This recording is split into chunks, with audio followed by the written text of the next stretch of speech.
She laughed the moment I fell, the sound sharp and brittle like breaking glass, echoing through the kitchen that used to hold our laughter and stories.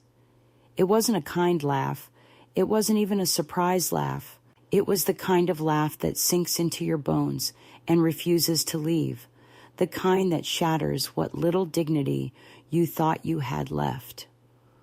"You're so slow," she said, her voice laced with something that felt like contempt disguised as amusement, like one of those old phones that freeze and glitch, always a step behind.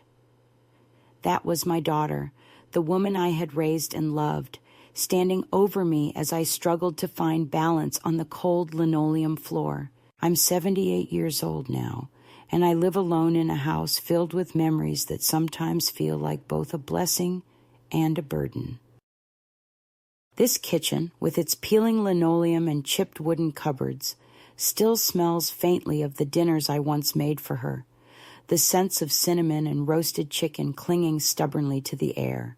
It was our shared space once, but that day, when she laughed as I fell, it became the stage for something much darker, the quiet unveiling of a truth I had tried to deny, that I was no longer seen as her mother, but as a problem, an inconvenience, an obstacle to be mocked. The years had carved their marks on me, the slow creak of joints, the tremor in my hands, the unevenness in my step.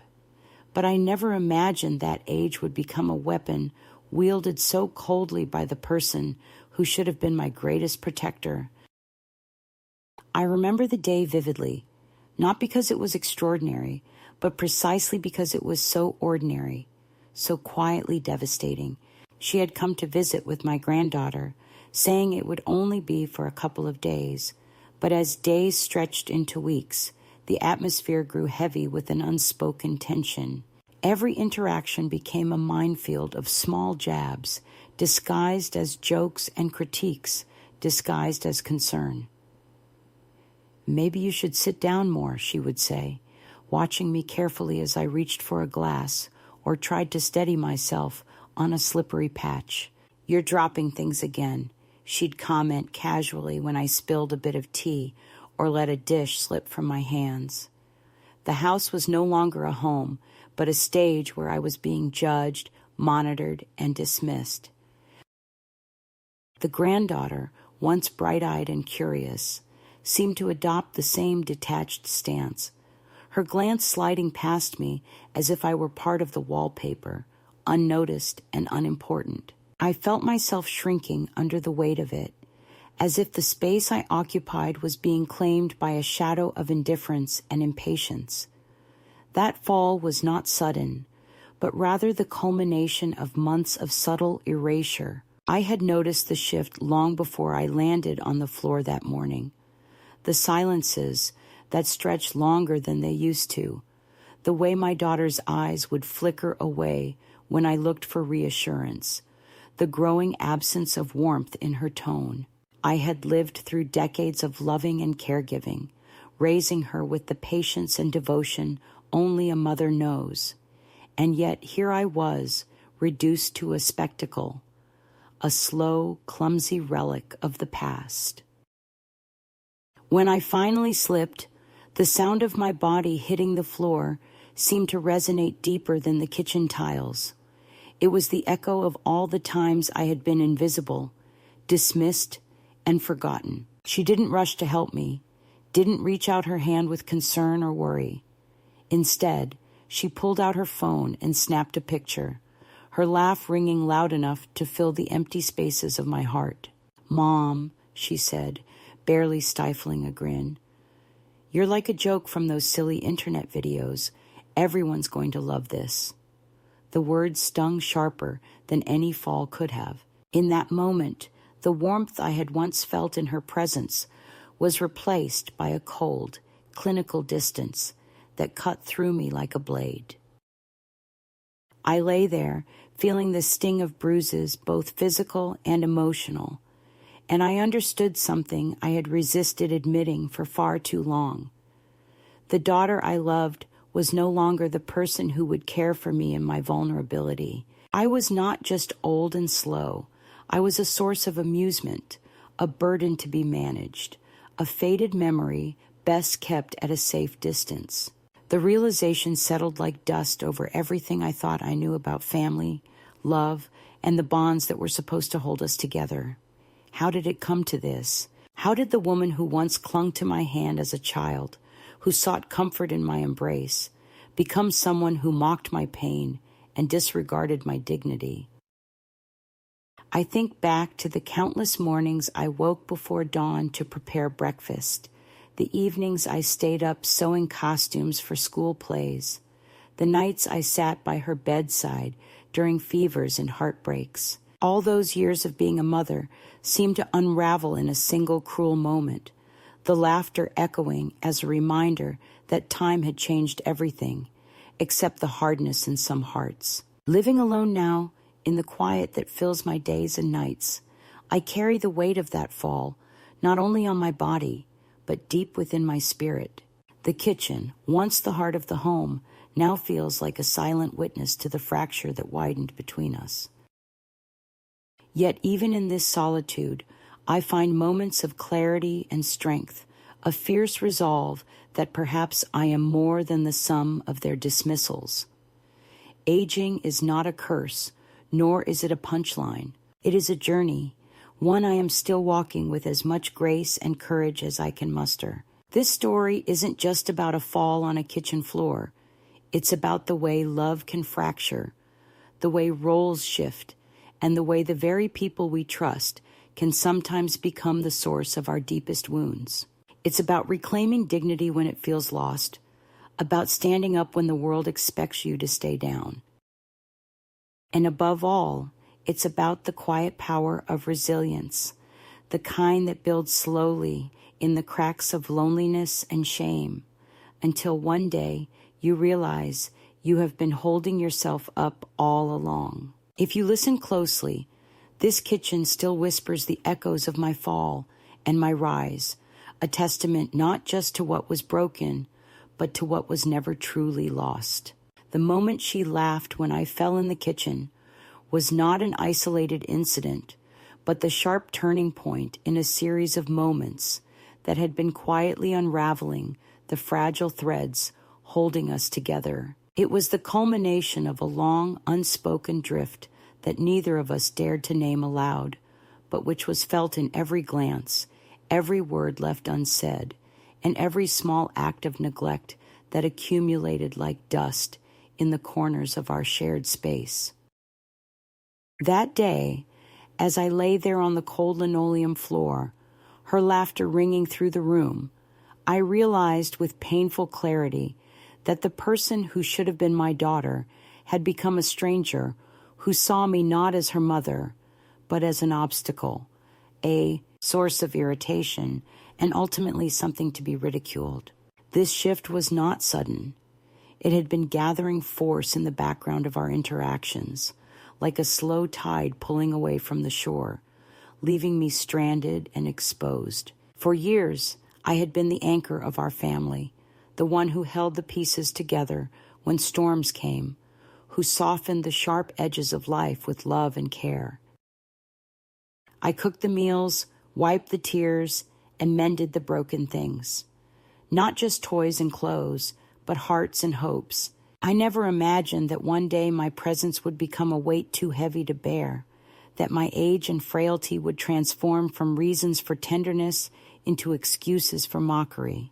The day she laughed, I understood that the line between love and cruelty can sometimes be thinner than the skin that covers an aging bone, and just as easily crossed. The kitchen, once a sanctuary filled with the aroma of home-cooked meals and laughter, had turned into a battlefield where dignity was the first casualty. Her laughter was not just a sound. It was a verdict that echoed in the hollow spaces where respect and care should have lived. In the weeks leading up to that day, I noticed the subtle signs of change that I had chosen to ignore, perhaps out of hope or denial. She arrived for what she said would be a short visit, a few days to catch up and see her grandmother. But those days stretched into weeks without explanation or apology. With each passing day, Her tone grew sharper, her patience thinner, and her smile more forced. Comments that might have once been brushed off as thoughtless jabs began to sting deeply, revealing a pattern of dismissal and disregard. She criticized my cooking, pointed out my forgetfulness, and questioned my ability to manage the simplest tasks. It was as if she was trying to rewrite the history of our relationship, erasing the years of sacrifice and devotion and replacing them with impatience and contempt. My granddaughter, who used to cling to my hand and ask endless questions, now glanced at me with a look of distant politeness, as if I were a relic from another time. She followed her mother's lead, mimicking the same lack of warmth and the same carefully practiced indifference. The house, which had once been a place of comfort and connection, felt cold and foreign. I found myself retreating into the corners of rooms, shrinking into the background as if to become invisible, hoping that if I stayed quiet and small enough, I might escape the sting of their judgment. But invisibility brought no peace, only a growing ache in my chest and the slow erosion of my sense of self. The fall itself was both literal and symbolic. I slipped on a patch of spilled juice, a careless accident that could have happened to anyone, yet the way she reacted turned it into a moment of cruelty. Instead of reaching out to help me, she pulled out her phone and took a picture, capturing my stumble not as a moment of vulnerability deserving compassion, but as a spectacle worthy of ridicule. Her laughter was harsh, sharp, and unrelenting, filling the room with a noise that drowned out the quiet groan of my body against the floor. "You're like an internet meme," she said, voice dripping with mockery, slow, clumsy, and a little embarrassing.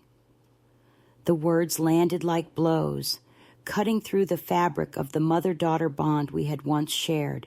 In the aftermath, I felt a numbness spread through me, a protective shield against the pain that threatened to overwhelm. I stayed on the floor longer than I needed to, not because I was hurt beyond recovery, but because I needed to collect myself, to gather the shattered pieces of my dignity, and place them back inside the fragile container of my heart.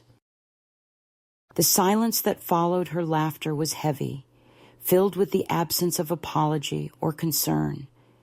It was a silence that said more than any words could, that I was alone, forgotten, and no longer valued. That moment marked a profound rupture, the point at which I realized that the role I had played all my life was being cast aside, replaced by a new reality in which I was no longer the cherished mother, but a source of irritation and shame.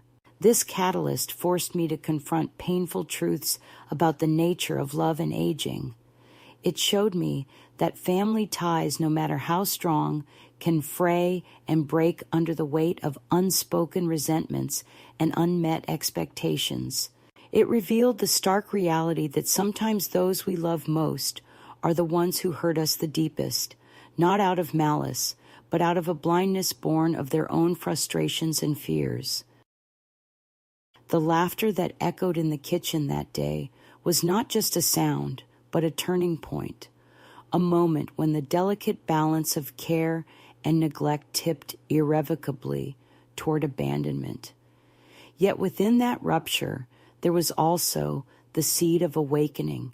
As I lay on that cold floor, bruised and humiliated, a quiet determination began to take root inside me. I understood then that if I were to survive this betrayal, I would need to reclaim my strength and dignity on my own terms. I could no longer rely on the family who had turned away, but I could still choose how to carry myself forward. That choice was not easy, and it came with the bitter knowledge that the path ahead might be lonely and uncertain, but it was mine to make, and it was a beginning. In the days that followed, I found myself retreating from their presence, from the house that no longer felt like home, and from the memories that now carried the weight of pain. I began to look inward, to search for a sense of self that was independent of their judgments and dismissals. The fall in the kitchen was not just a moment of physical vulnerability. It was a call to action, a signal that I could no longer live in the shadow of neglect and scorn. It was the moment I decided to stand up, not just from the floor, but from the silence and invisibility that had defined so much of my later years. This catalyst moment, painful and raw, is the spark that ignited the story of reclaiming my life. It forced me to see the truth of my situation, to face the loneliness that had been growing quietly beneath the surface, and to make the first hesitant steps toward healing and independence. The laughter that once threatened to break me became, in time, a reminder of the strength I needed to find within myself, the strength to rise, to speak, and to be seen again. Though the kitchen still holds the memory of that fall, it also holds the memory of my decision to refuse to be diminished any longer. It is a place marked by both pain and the promise of renewal, where the past and future collide in the quiet resilience of a woman who refuses to be forgotten. After that day in the kitchen, when her laughter still echoed in my ears, like a bitter wind cutting through bare branches, something inside me shifted quietly but irrevocably. It was not a sudden rebellion, nor an outburst of anger, but rather a slow, steady unraveling of the thread that had tied me to the life I once knew, the life where I was the caregiver, the center of the family, the woman whose presence was expected, if not always welcomed, then at least acknowledged. The fall had revealed the sharp edges of indifference I had been trying to ignore, and as the days passed, those edges grew harder, more defined, and increasingly impossible to overlook. The kitchen, once a place of warmth and gathering, became a silent witness to my gradual erasure from the fabric of their lives. I began to notice the small changes that signaled a larger pattern. The way my daughter no longer asked if I wanted tea or if I needed help carrying a plate. How my granddaughter no longer waited to hear my stories or shared her secrets in whispered tones while we baked cookies. How the invitations to family dinners became fewer until they stopped altogether. It was as if I was becoming a shadow in my own home, a faint outline that blurred and faded with every passing week. The warmth of belonging was replaced by a chilly distance that I could neither warm nor bridge. I found myself retreating more and more into the quiet corners of the house, where I could be alone with my thoughts and the ache of loneliness that grew heavier with each silence. One morning, I sat by the window watching the sunlight spill onto the garden, feeling the weight of years settle deep into my bones. The roses, once pruned and tended with care, had grown wild and untamed, much like the feelings stirring within me. I thought about the times when I had been the one to chase after the children, to soothe scraped knees and broken hearts, to mend fences both literal and figurative. Now the roles had reversed in the most painful way. I was the one left needing care, needing kindness, and instead I was met with avoidance and dismissal. My body ached in places I hadn't noticed before, reminders of age that I had tried to deny, and yet the harder I tried to hold on to my place in their lives, the more I felt myself slipping away. I tried to speak up, gently at first, suggesting that perhaps we could have dinner together, or that I could babysit for a few hours so they could have a break. Each time, the response was polite but firm. "We're busy. Maybe another time. We'll let you know." The words were polite, but the message was clear. I was no longer essential. I remember one particular evening when I called my daughter to ask if she needed help preparing for a school event, a small gesture that once would have been welcomed. She sighed heavily and said, "Mom, we've got it covered. You don't need to worry about these things anymore." That phrase, "don't need to worry anymore," stuck with me, a quiet dismissal that echoed louder than any argument could have. The house, filled once with the sounds of bustling family life, grew quieter. The TV became my companion, flickering images that provided distraction, but no comfort. I found myself spending more time in the garden, the only place where I felt a measure of control and peace. Digging in the dirt, feeling the earth crumble beneath my fingers, reminded me of something solid, something real. But even there, the memories of laughter and shared moments haunted me, mingling with the scent of damp soil and blooming flowers. The garden was a refuge, but it was also a reminder of what had been lost. One afternoon, while tidying up the kitchen, I found the photograph album we used to pore over together. The pages were filled with pictures of birthdays, holidays, and everyday moments, frozen smiles and laughter that seemed from another lifetime. I traced my fingers over a photo of my daughter as a little girl, her face glowing with innocence and trust as she leaned against me.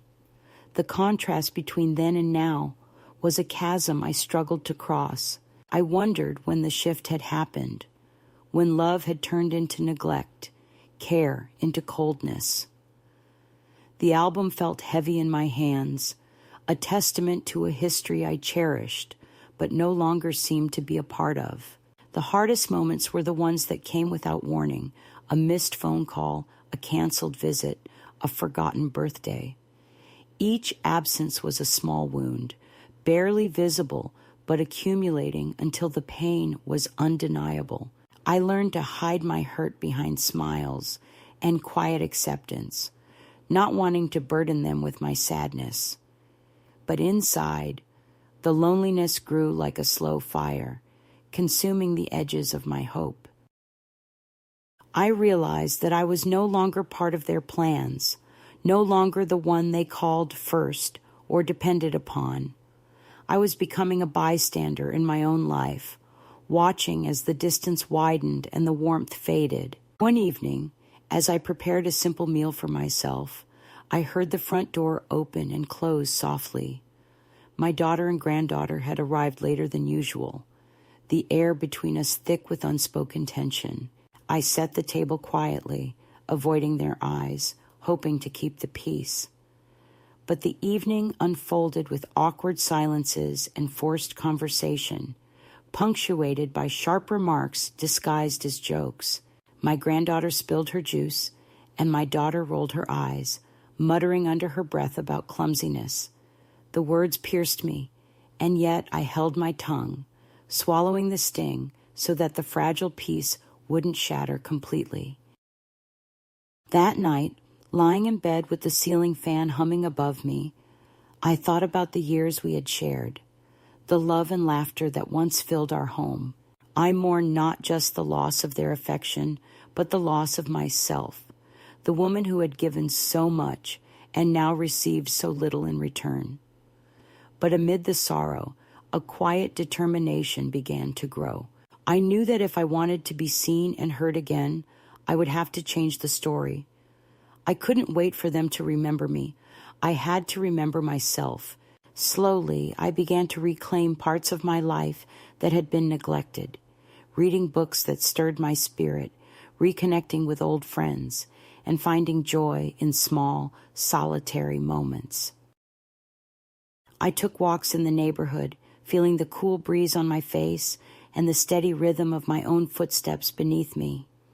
Each step was a reminder that I was still here, still moving forward, even if the path was uncertain. I began to write in a journal, pouring out the thoughts and feelings I had kept bottled up for so long. The pages became a mirror, reflecting not just pain, but resilience and hope. I also began to set gentle boundaries, not with anger or confrontation, but with quiet firmness. When my daughter made snide comments, I would respond with calm honesty, refusing to accept the dismissal without a voice. When I was excluded from family events, I stopped waiting by the phone for an invitation that never came. These small acts of self-respect were like seeds planted in the soil of my new life, growing slowly but surely into something strong. One afternoon, I found myself standing in front of the bathroom mirror, looking at the woman reflected back. The lines etched by years, the silver strands woven through dark hair, the eyes that had seen so much joy and sorrow. I smiled softly, a smile that carried both sadness and strength. I was still here, still whole, and still worthy of love and respect. The fall in the kitchen had been a painful awakening, but it had also been a beginning.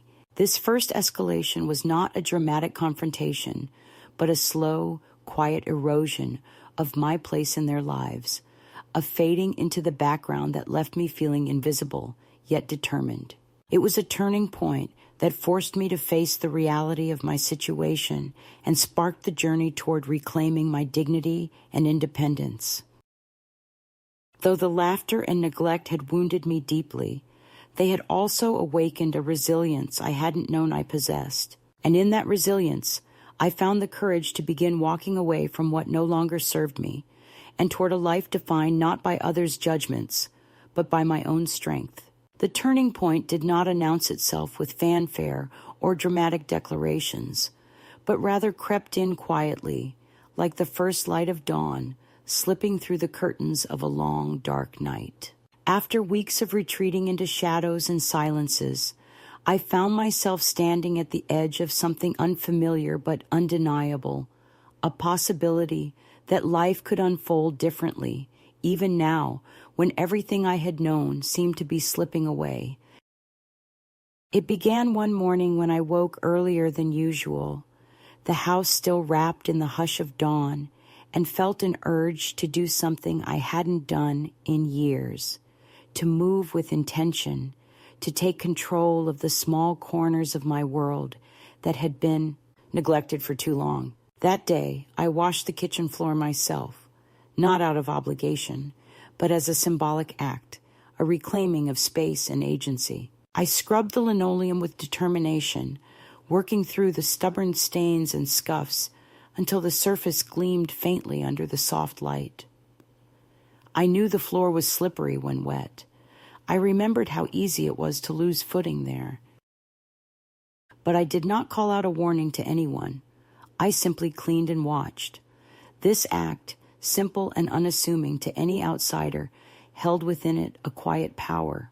It was my way of telling the world, and perhaps more importantly, myself, that I was no longer willing to be the invisible, powerless woman who took the falls and endured the mockery in silence. There was a message embedded in the careful motion of my hands and the steady rhythm of the sponge against the floor.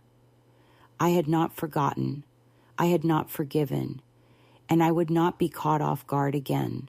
I did not know then if she would slip, if the past would come crashing back in a moment of reckoning, but I was ready to face whatever came with the clarity of someone who had tasted both pain and resolve. In the days that followed, I noticed subtle shifts in myself that surprised me. I found a new steadiness in my step, a sharper focus in my thoughts, and a calmness in my voice that was not there before. I began to assert myself in small ways, speaking up when dismissed, setting boundaries where none had existed, and refusing to shrink to fit the expectations others had imposed on me. It was not a dramatic rebellion, but a gradual reclaiming of my space and my story. I started attending a local community center's morning gatherings, where I met other women who, like me, were navigating the complex landscapes of aging, loneliness, and family estrangement. Their stories echoed my own, and in their company, I found a balm for my isolation and a mirror for my resilience. One afternoon, as I sat knitting quietly among the group, a woman named Eleanor struck up a conversation that would become a turning point in its own right.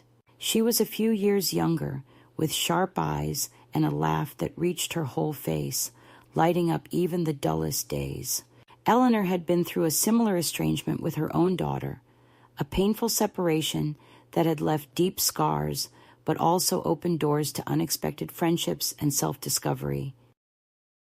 We shared stories, tears, and moments of laughter, weaving a new tapestry of connection that reminded me I was not alone in this journey.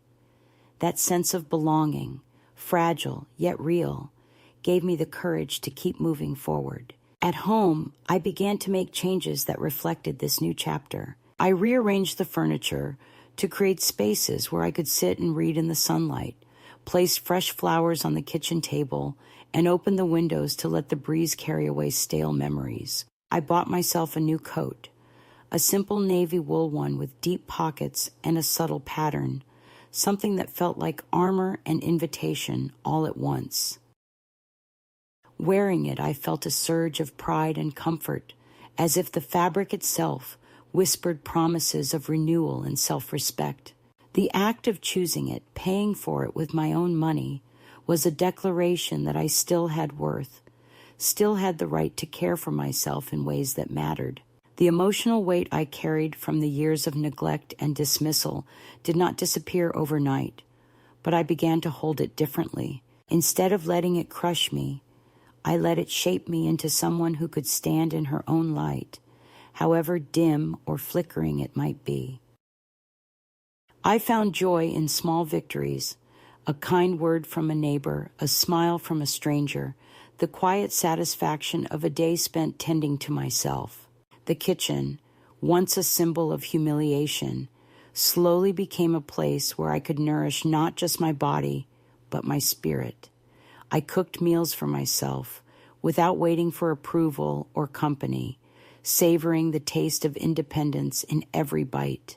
This midpoint marked the beginning of a profound internal shift. The fall in the kitchen, the laughter that followed, and the months of silence had forced me to confront the painful truth of my relationships, but they also awakened a strength I had forgotten I possessed.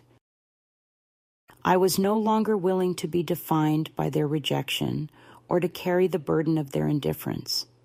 Instead, I chose to define myself by the resilience born in the cracks of my broken world. It was not a story of revenge or bitterness, but one of quiet dignity and self-acceptance. I began to write letters, not to my daughter or granddaughter, not yet, but to myself. Letters that held my truths, my pain, and my hopes. I folded them carefully and tucked them away, sometimes reading them aloud in the stillness of the night. These words became a sanctuary, a way to hold myself accountable and to remind myself that I mattered, that I was worthy of love and kindness, even if it had to come from within. The act of writing gave shape to my healing, a way to trace the contours of my journey and to celebrate the small but significant steps I was taking. In this quiet transformation, I found a new rhythm to my days. I woke with intention, moved through tasks with purpose, and rested without guilt. The world outside continued its relentless pace, but inside me, a different time was unfolding, one marked not by loss, but by the slow blooming of self-respect and renewed hope. The kitchen floor, once a place of pain and mockery, now reflected the light of a woman who was learning to stand tall again. This moment was not an end, but a beginning, a midpoint where the past and future met in the fragile balance of a life reclaimed. The peace I had begun to build, fragile and tentative as it was, soon faced its most difficult test. After the slow, deliberate steps I had taken to reclaim my life and dignity, the past came crashing back with the weight of memories and expectations I had tried to leave behind. It began with a letter. An envelope that appeared one morning slipped under my door, stark and unadorned, bearing the familiar handwriting of my daughter. The paper inside was thick, the words carefully chosen, but cutting sharper than any raised voice. There was no apology, no offer of understanding or reconciliation. Instead, the letter was filled with accusations and pleas, disguised as concern, a litany of grievances that laid blame at my feet for the fractures that had long been present, but were now impossible to ignore. She wrote of stress, confusion, and hurt, painting me as the source of turmoil, the one who had abandoned the family rather than the one who had been pushed away. The letter was both a challenge and a demand, an attempt to pull me back into the role I had tried so hard to escape, the dutiful mother who bends to the will of others, who endures silently and accepts whatever scraps of affection are offered. Reading that letter, I felt the familiar sting of betrayal, but also a surprising steadiness. I had anticipated this moment, the attempt to reassert control through guilt and obligation, and I was prepared to meet it with the strength I had gathered in the months since my fall. I folded the letter carefully and placed it in a drawer, a quiet refusal to be drawn into old patterns that no longer served me. Around the same time, my daughter showed up unannounced at the cafe where I had begun working, her expression unreadable, a mix of fatigue and something I wasn't sure I recognized as regret. She did not come with open arms or heartfelt apologies. Instead, she stood stiffly, as if bracing for confrontation or disappointment. The visit was awkward, marked by careful words and a guarded silence that spoke volumes about the distance that had grown between us. She spoke of family, of the grandchildren, and of the need to find a way forward. But beneath her words lingered the same impatience and judgment that had driven us apart. The legal threats followed shortly after. A lawyer representing my daughter and son-in-law contacted me, speaking in measured tones about concern for my well-being and suggestions for next steps to ensure my safety. The language was clinical and detached, but the message was clear. I was no longer to be trusted with my own affairs, and my independence was being questioned under the guise of protection. It was a reminder that the struggle for agency was not only emotional, but also legal and practical. I listened politely, refusing to let the fear and frustration rise to the surface, and I responded with a firm but calm statement that I was capable, that I was safe, and that any further attempts to control me would be met with resistance. This clash, this battle for respect and recognition, was perhaps the most daunting escalation yet, testing not only my resolve, but the very foundations of the new life I was trying to build. Amidst these challenges, my relationship with my granddaughter became a fragile lifeline. She was caught between loyalty to her parents and a quiet curiosity about the grandmother she had come to see as both distant and mysterious. Her letters were short and tentative at first, filled with questions and expressions of missing me, and over time they became more frequent and open. When she visited, the moments we shared were precious but brief, punctuated by the presence of her mother's watchful eyes and the undercurrent of tension that seemed to follow her everywhere. I cherished those times, knowing they might be fleeting, and I sought to offer her a space free from judgment, where she could simply be herself, not an extension of the fractured family politics swirling around us. The public exposure of my absence came unexpectedly. A local newspaper ran a piece about my disappearance, quoting my daughter's worried statements and casting me as a vulnerable figure lost to my family and community. The article was a mixture of concern and subtle condescension, painting a picture that felt both invasive and inaccurate. I read it with a mixture of amusement and sorrow, recognizing in the words the familiar patterns of dismissal and misunderstanding. This unwelcome attention brought new visitors to the cafe, some kind, others curious, and a few with pity in their eyes. I learned to navigate these interactions with grace, using the moments to assert my dignity and reclaim my narrative in quiet but firm ways.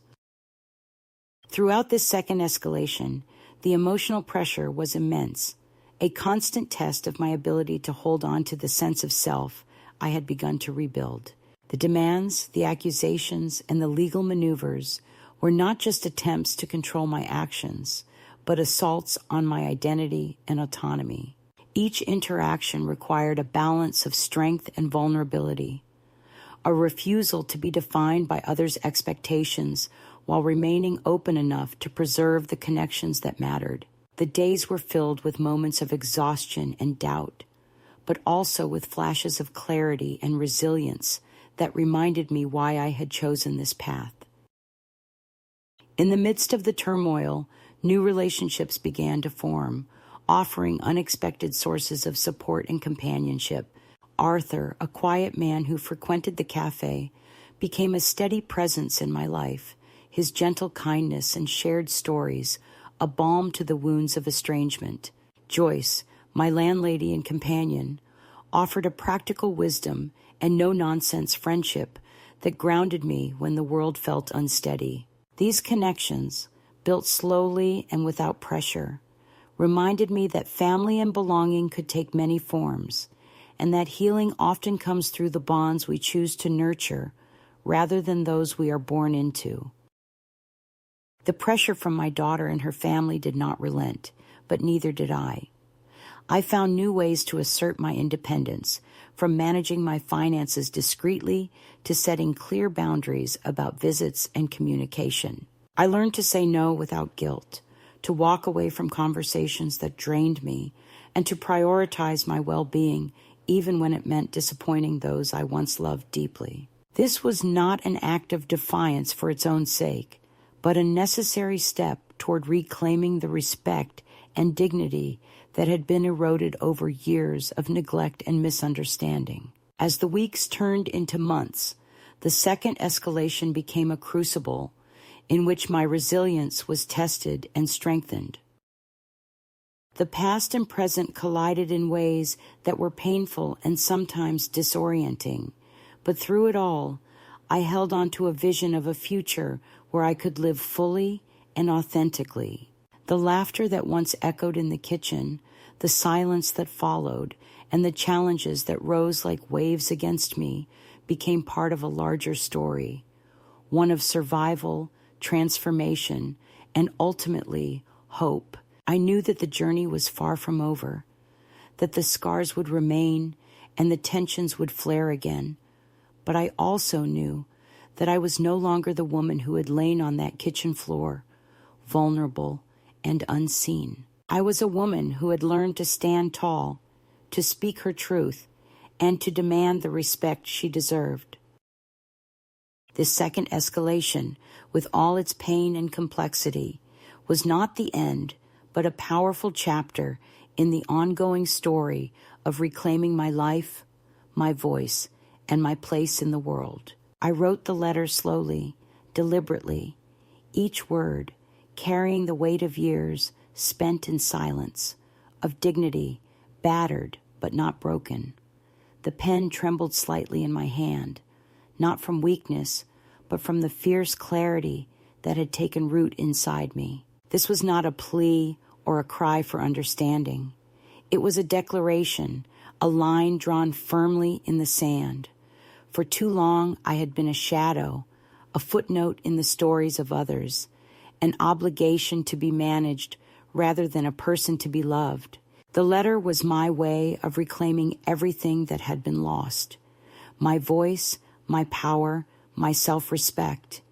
I told them plainly that I was safe, that I was capable, and that their attempts to control or manipulate me would no longer be tolerated. I was no longer a chapter in their narrative. I was the author of my own. The letter was not a surrender, but a triumph. It was the hardest thing I had done in years, to put on paper a truth so stark and irreversible.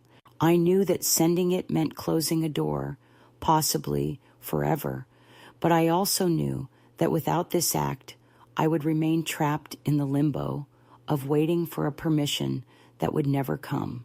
The letter was mailed early one crisp morning, the stamp pressed carefully onto the envelope, as if sealing not just a message, but a new beginning.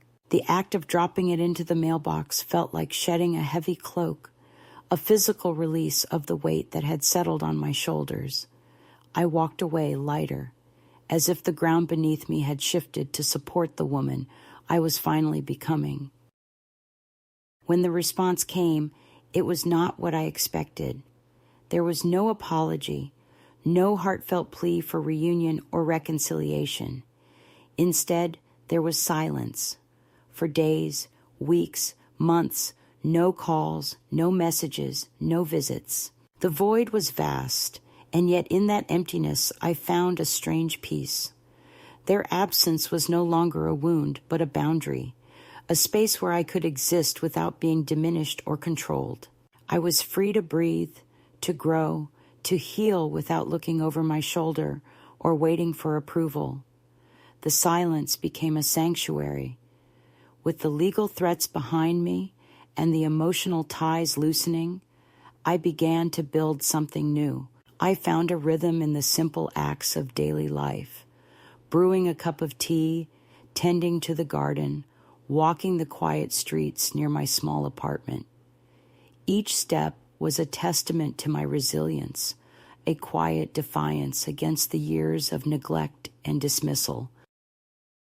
I took pleasure in things I had long forgotten, the warmth of sunlight on my face, the softness of a well-worn book in my hands, the steady companionship of new friends who saw me not as a burden, but as a woman worthy of respect and kindness.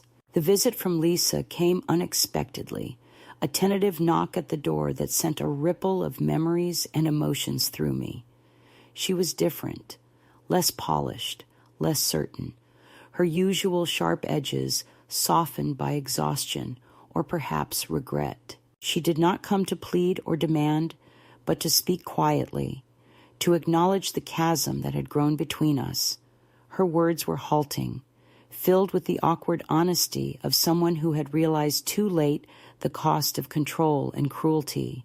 She spoke of panic, of fear, of mistakes made in haste and anger, but beneath it all was a raw vulnerability that I had not seen in years. I listened, not because I was ready to forgive or forget, but because I was ready to hold space for the complexity of our shared history. I told her gently that I was no longer the woman who would shrink to fit the roles others assigned me, that I had found strength in letting go, and that my future would be shaped by my own choices, not their expectations. Our conversation was not a resolution, but a beginning, a tentative step toward a new kind of relationship defined not by control or obligation, but by honesty and respect. In the weeks that followed, I found myself reflecting on the journey that had brought me here, the falls and the laughter, the silences and the confrontations, the moments of despair and the sparks of hope. I realized that this was not just a story of loss, but one of transformation, a testament to the power of reclaiming one's voice and agency even in the face of betrayal. The kitchen floor where I had fallen remained a symbol, but no longer of humiliation. Instead, it was a reminder of the strength it took to rise. I began to write letters again, this time not to others, but to myself. They were filled with affirmations, memories of joy and love, and promises to hold myself with kindness and courage.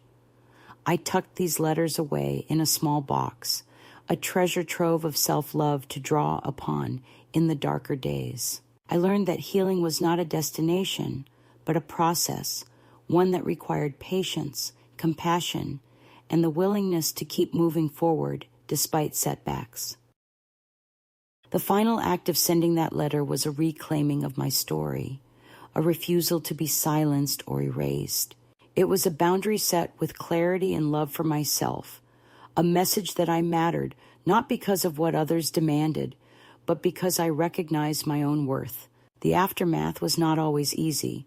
There were moments of loneliness, doubt, and longing, but each day I chose myself again, step by step, breath by breath. As I look back now, I see that the climax was not a single event, but a series of choices, some small, some monumental, that wove together to create a tapestry of resilience and renewal. It was the moment I stopped waiting for permission to live fully and began living on my own terms. The courage it took to send that letter echoes in every act of self-care, every boundary set, every moment of quiet joy that fills my days. This is the heart of my story, the power to say no to being diminished, to reclaim the space that is rightfully mine, and to walk forward with dignity and hope. If you find yourself in a similar place, feeling invisible, unheard, or undervalued, know that the strength to rise is already within you. You are not alone, and your story is not over. Sometimes, the most powerful act is simply to speak your truth and choose yourself, even when the world expects you to do otherwise. The days that followed the letter's arrival were quiet in a way I had not expected. There was no dramatic return, no sudden change of heart from those who had once dismissed me. Instead, there was a silence that stretched out like a vast, empty room, echoing not with loneliness, but with space.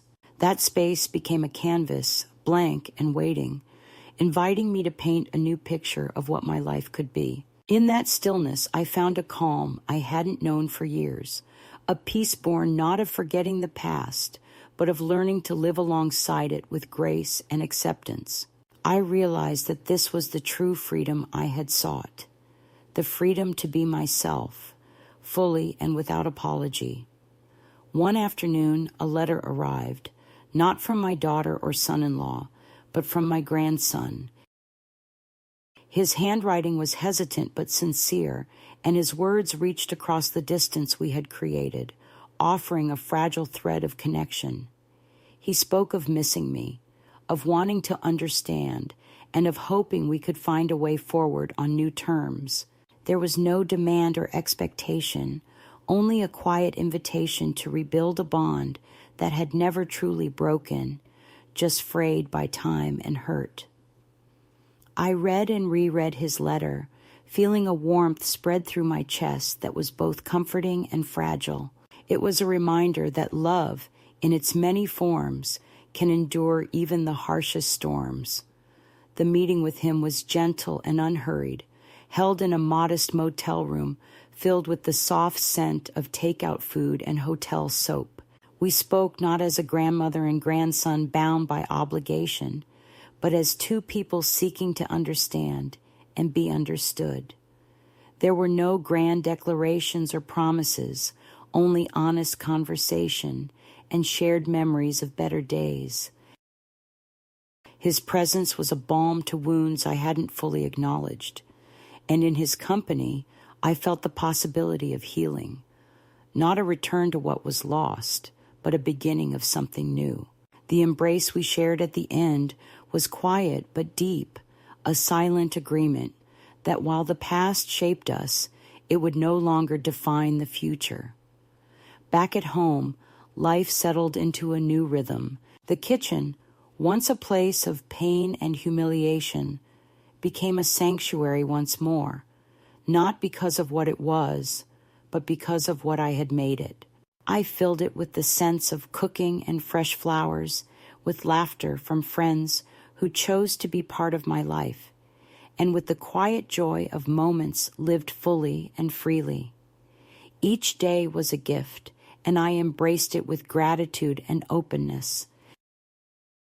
The navy coat I had chosen during the dark days now hung by the door, a symbol of the journey I had taken, from falling and being laughed at to standing tall and being seen. I found joy in simple pleasures, the warmth of the sun on my face, the sound of birdsong in the morning, the comfort of a well-worn book in my hands. I nurtured friendships that honored me, and I made space for solitude without shame. I learned that belonging is not always found in family, but in the hearts of those who see and value us for who we truly are. The resilience I had cultivated became a quiet fire within me, warming even the coldest nights and lighting the path ahead.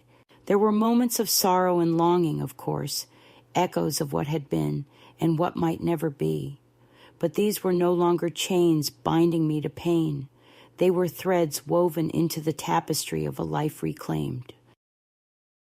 I accepted them as part of my story without letting them dictate my worth or my happiness. The past was a place I could visit without being trapped, a chapter closed but never forgotten. One evening, sitting on the porch with my dear friend Joyce, wrapped in blankets and watching the moon rise, I felt a deep sense of completion. We spoke of the journey, of the falls and the rises, of the courage it takes to choose oneself in a world that often forgets the value of age and experience. She looked at me with eyes full of understanding and said, "You've been here almost 2 months. You planning to stay?"